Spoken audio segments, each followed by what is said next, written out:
(23과) 어른께는 두 손으로 물건을 들여야 해요. 대화 1. 지훈 씨, 제가 한국 친구 집에 초대를 받았는데 어른이 계시는 집에 처음 가는 거라서 좀 걱정돼요. 그래서 몇 가지 물어보고 싶은 게 있어요. 어떤 게 알고 싶어요? 어른들께 어떤 선물을 드리면 좋을까요? 보통 과일이나 음료수를 많이 선물해요. 그런데 어른들이 좋아하시는 것을 물어보고 사가세요. 그리고 선물을 드릴 때는 두 손으로 드리세요. 네, 알겠어요. 고마워요. 대화 2. 아디씨, 한국에서는 식사할 때 밥그릇을 들고 먹으면 안 돼요. 아, 그래요? 몰랐어요. 한국에서는 식탁에 밥그릇을 놓고 먹어야 돼요. 저도 처음에는 한국의 식사 예절을 잘 몰라서 고생했어요. 저는 아직도 잘 모르겠어요. 한국의 식사 예절을 좀 가르쳐 주세요. 밥에 숟가락을 꽂으면 안 돼요. 그리고 밥을 먹을 때 소리를 크게 내지 마세요. 23과 EPS 토픽 듣기 1에서 3번 잘 듣고 내용과 관계 있는 그림을 고르십시오. 1번 할아버지는 지금 뭐 하세요? 방에서 주무세요. 2번 할아버지는 지금 어디 사세요? 작년에 돌아가셨어요. 3번 한국에서는 지하철에서 할아버지 할머니를 보면 자리를 양보해야 합니다. 4에서 5번 질문을 듣고 알맞은 대답을 고르십시오. 4번 아버지는 무슨 일을 하세요?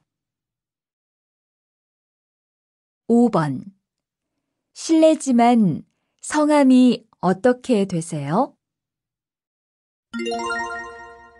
Lesson 23, Grammar 1. Here's a part we need to add to a verb to make it honorific. If you talk about what your professor, your boss, or your mother does, you need to add this.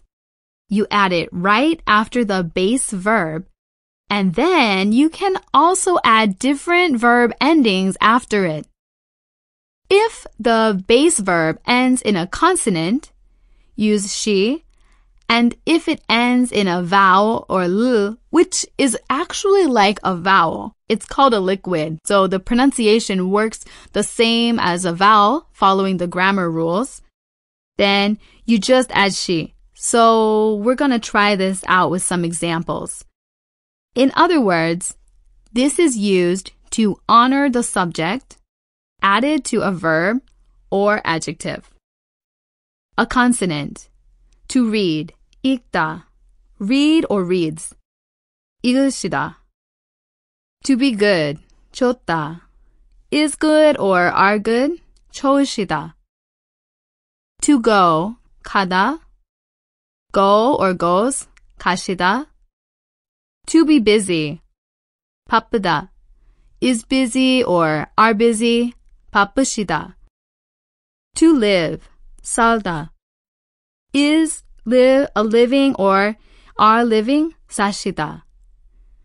Now, usually we don't say it with a da on the end, so it sounds a little different in conversation. That's why we need to practice really hearing this in some sentences to see how it works.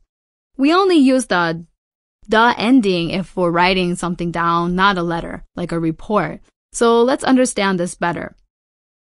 You can usually see that use or se is used in the present tense, and she or she is added in the past tense, like 하다, 하셨다, 하셨다. That's how you make it, right?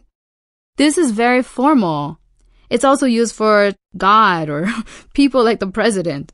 However, some verbs, which are commonly used for seniors and elders, like eat or just to be somewhere or sleep, have different vocabulary. So you can't just add she to 먹다. You have to use a different verb as shown below. 선생님은 지금 무슨 책을 읽으세요?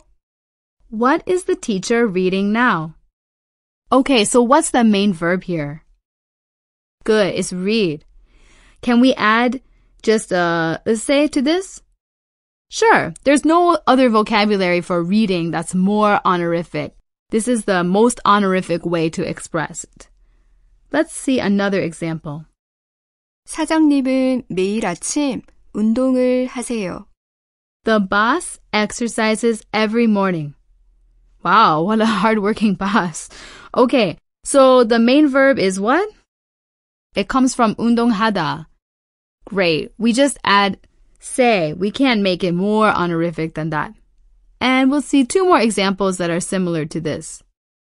부모님은 베트남에 사세요.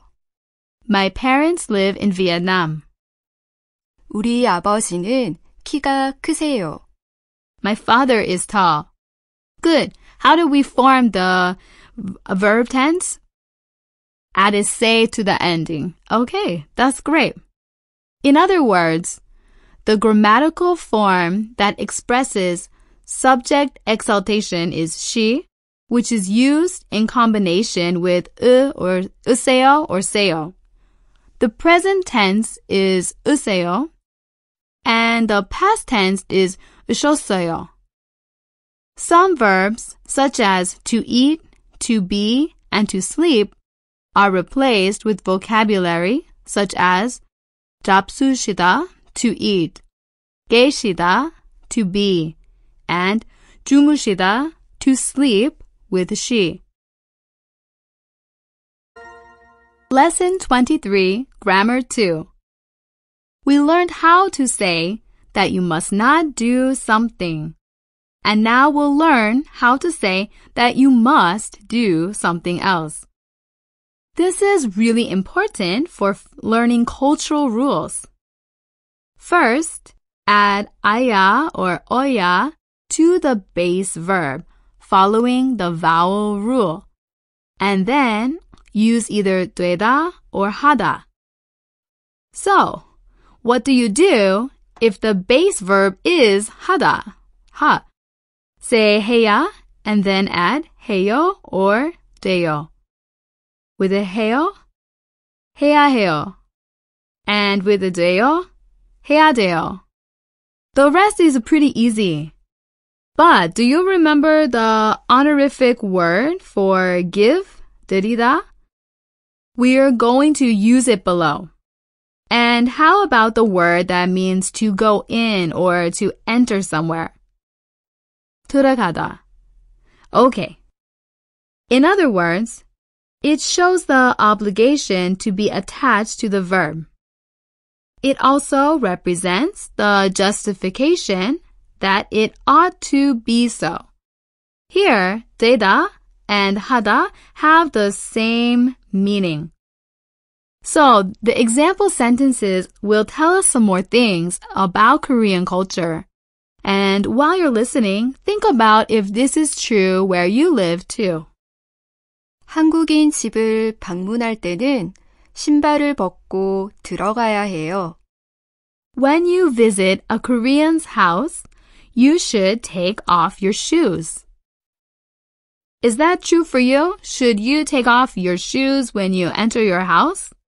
It's a cleaner, right? Good.